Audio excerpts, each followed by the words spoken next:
Okay, this is my PayPal story.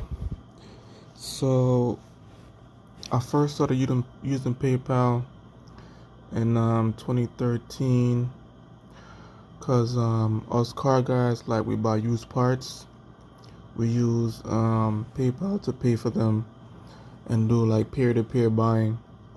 So I had PayPal since 2013, and then I started doing options on PayPal, which is a mistake because it's not really a volatile stock. It moves like $2 or $3.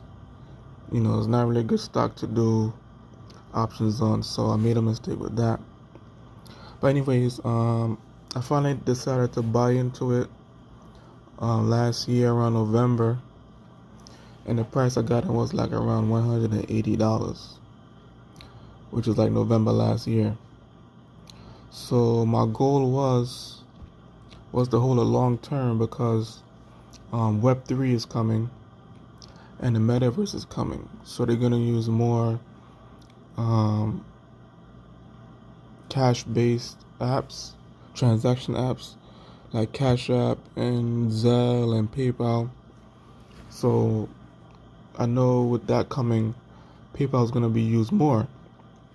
Even now, it's a international payment app because it's in Europe, Africa, South America, so it's very widely used. So my goal was to have a long term, even though I got it at a bad price. But at that time, it was down, like 50%. So I thought that was a good price, but it kept going down and down and down, and I wasn't getting a dividend, so that's another red flag. But the first strike of PayPal was that um, the first strike was I was waiting for the announcement of Amazon and PayPal coming together to work together in a payout checkout. So I was waiting on that to have a bump in the price for at least a week. But when they announced it, nothing happened to the stock. So that was the first strike. The second strike that made me want to sell it was with the recently they announced that they were gonna fine users $2,500 based on free speech. Like, so if they didn't like what you said, they could fine you $2,500. Now, PayPal has your bank account linked, so if you don't have that money in your account, they're gonna overdraft your account $2,500.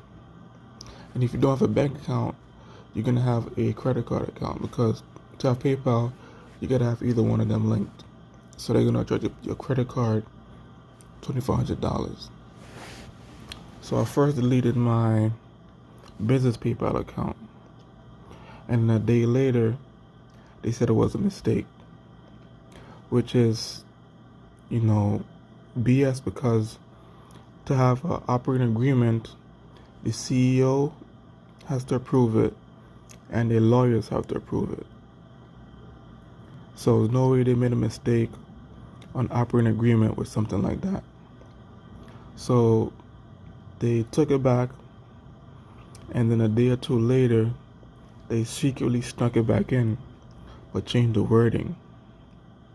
So that was another red flag, and that let me know they're lying, and also they're contributing to the whole cancel culture, which is like trying to take away free speech. So I didn't really like that. So that was like the final straw for me. Was that. So I deleted my PayPal account, and I started selling my shares little by little. I was down like 60% at one point, but I wasn't really, panicking or upset because it was a long-term goal. But then when these things started happening, I was like, it's time to get a PayPal. So I sold all my stocks. I think last week I sold the last of it. So what I'll do is, I took a loss on PayPal, but I'll do tax loss harvesting, and I'll take it out and I'll use that to deduct from my taxes. So yeah, that's my story with PayPal. I had it for a long time. I've been using it for a long time, and I finally got into it last year. But everything that happened with the stock, with the management of stock, I decided to finally get out of it. I learned a good lesson,